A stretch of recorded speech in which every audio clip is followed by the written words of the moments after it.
নির্বাচনের আগেই একটি দল এই দিব ওই দিব বলছে, টিকিট দিব বলছে না, যেটার মালিক মানুষ না সেইটার কথা যদি সে বলে, এক শিরকি করা হচ্ছে না।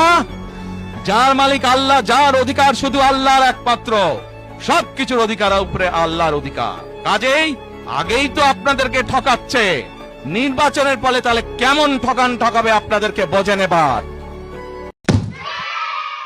আমরা ধানের শীষে ভোট দিলে আমরা জান্নাত পাবো, এটা আমরা বলতে পারি। সেই প্রেসিডেন্ট জিয়া উত্তরসূরি তারেক রহমান, তার নাম উচ্চারণ করতে হলে উজু করে করবে।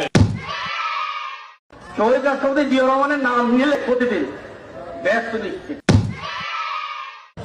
বেগম খালেদা জিয়া যার নাম উচ্চারণ করলে মুখটা পবিত্র হয়ে যায়।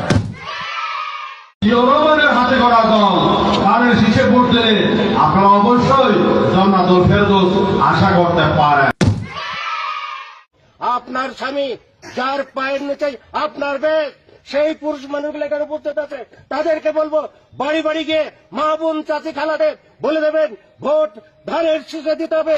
যদি ধানের শীষে ভোট না দেন, এই মহিলাদেরকে বলছি আপনারা জান্নাত পাবেন না।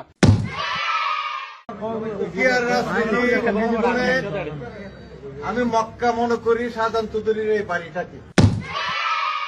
যারা পাল্লা মার্কে ভোট দিবে বরং এরা দুজনে যাওয়ার সম্ভাবনা বেশি।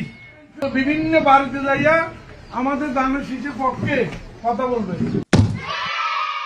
নেতা এই হযরত ওমর রাদিয়াল্লাহু আনহু চার খলিফার এক খলিফা, আমার নেতা শহীদ প্রেসিডেন্ট জিয়া রহমান চার খলিফার মতো একজন, আমার নেতা তারেক রহমান, হযরত আলী রাদিয়াল্লাহু আনহু, আমার নেতা মা ফাতেমা বেগম খালেদা জিয়া। আমরা মদিনা ইসলামের চর্চা করি, আমরা মদিনা ইসলামে বিশ্বাস করি। শরিয়া আইনের ব্যাপারে ওটাও বলেছে কিন্তু যে আমরা শরিয়া আইনে বিশ্বাস করি না।